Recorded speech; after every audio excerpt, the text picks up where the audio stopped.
après-midi, j'aimerais parler de Jabet. Amen. Jabet qui veut dire douleur. Alléluia. Jabet qui veut dire douleur. Pourquoi je vais parler de Jabet?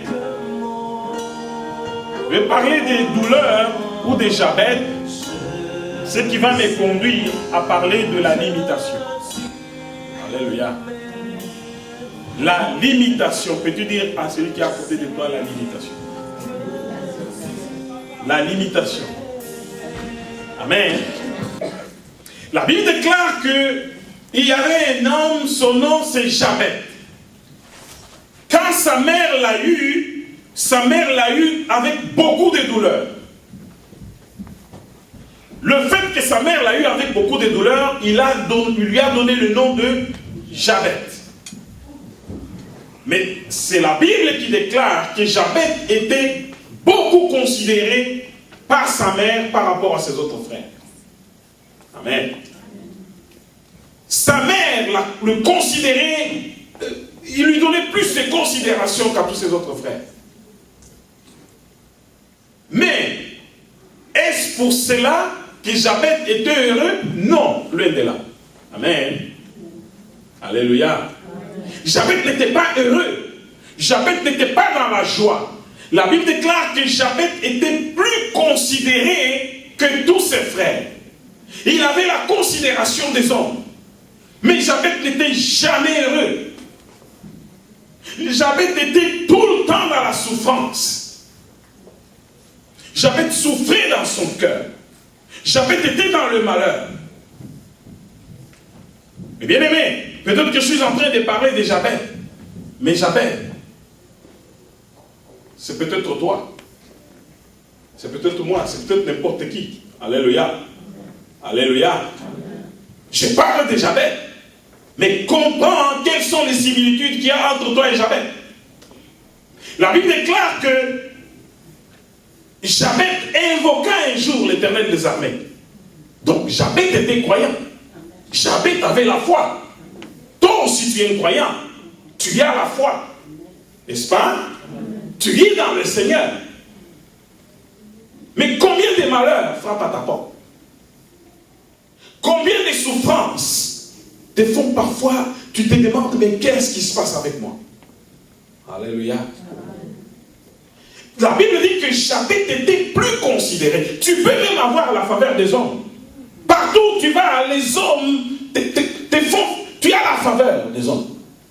Les hommes te trouvent quelqu'un de considérable. Les hommes te donnent peut-être une valeur que tu ne comprends pas. Mais dans l'entendant, dans ton cœur, dans ta vie, tu vis une souffrance terrible.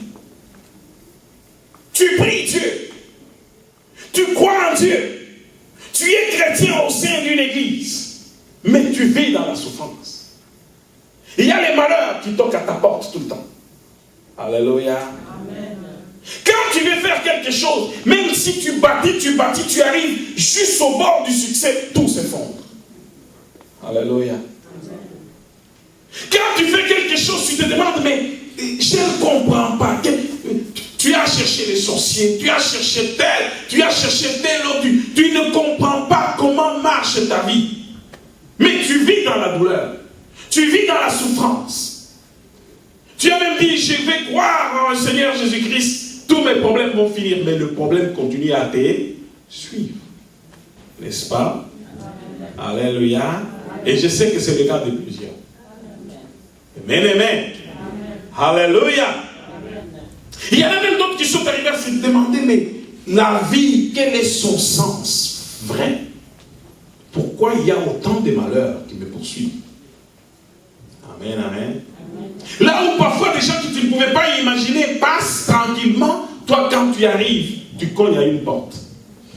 Ou tu avances, tu arrives quelque part, c'est un problème grave.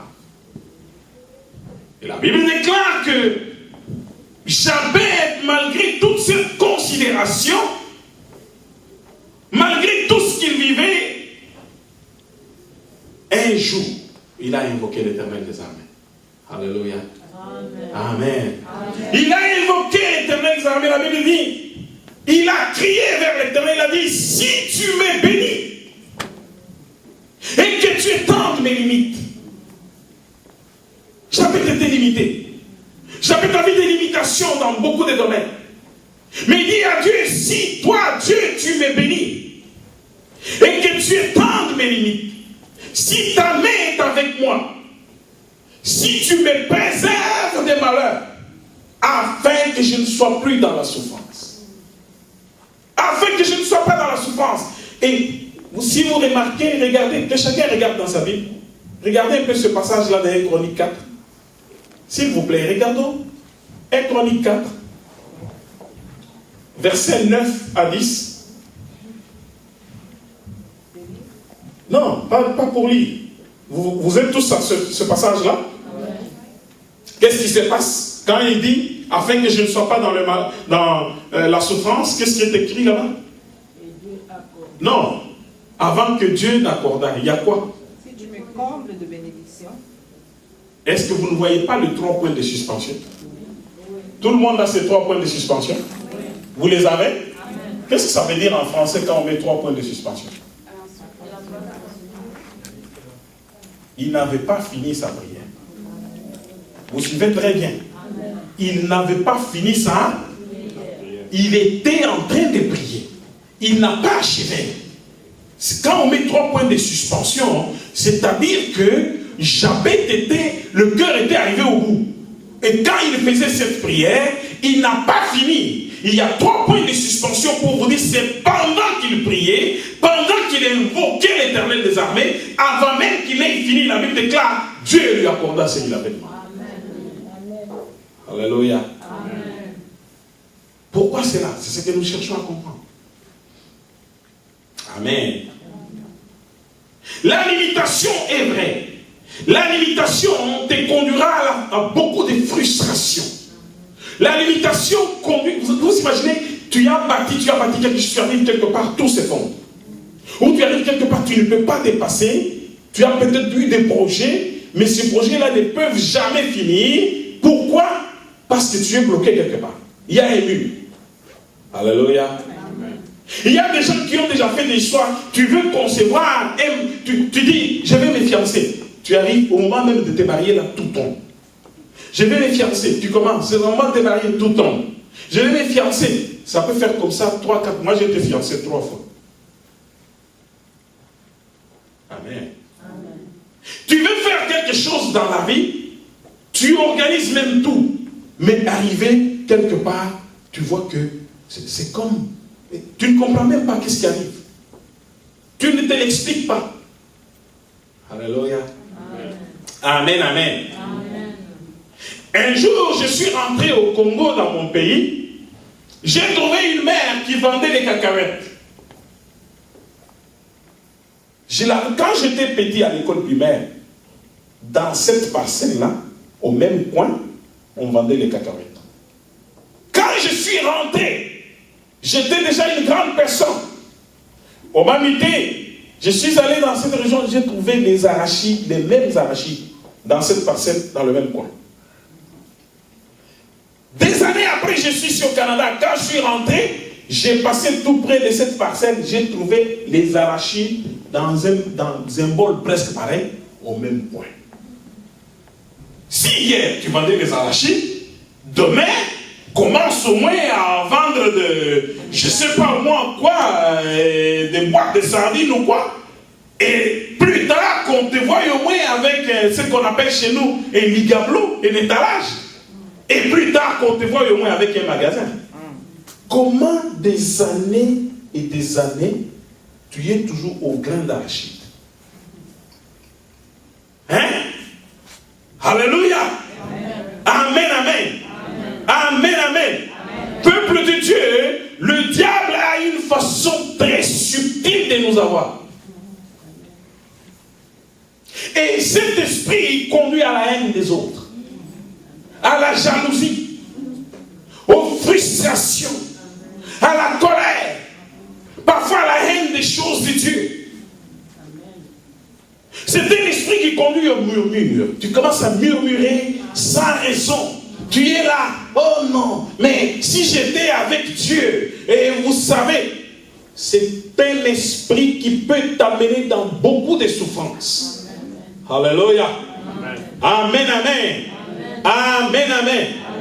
L'anxiété, la morosité, de mauvaise humeur à tout moment, c'est l'esprit de l'imitation.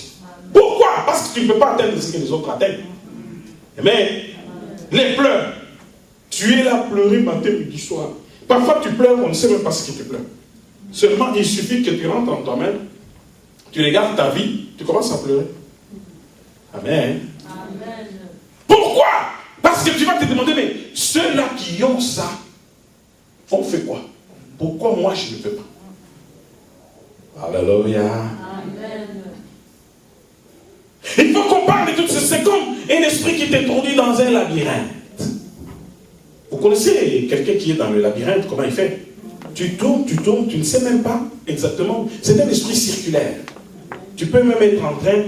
Vous connaissez les chiffres conformes. Quand tu tournes comme ça, tu reviens au même point. 0. 8 aussi. Mais c'est souvent 0. Amen. Alléluia. Tu as tourné, tu es revenu au même point. Certains parlent d'un point carré fermé. Tu ne sais pas quoi faire. À cause de quoi? À cause de la limitation. Et tu vas toujours être dans la colère. Tu vas répondre aux gens méchamment. Il y a même des gens qui commencent à jalouser les autres. Ce n'est pas lui qui est ton problème. Trouve ton problème ailleurs. Alléluia. Amen, amen.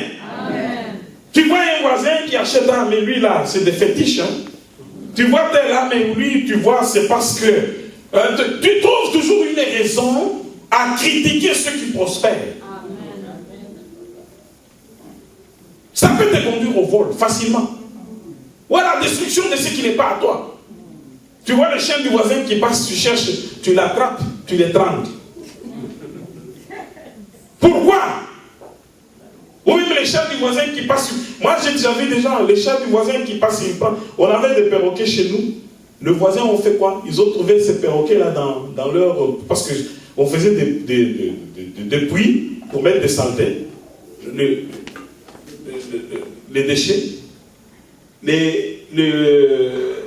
Par hasard, le perroquet est sorti de son logement. Il est parti là-bas. Ils font quoi? Ils prennent des immondices, ils mettent au-dessus du perroquet. Oui. Et ils prennent la terre et ils les ajoutent.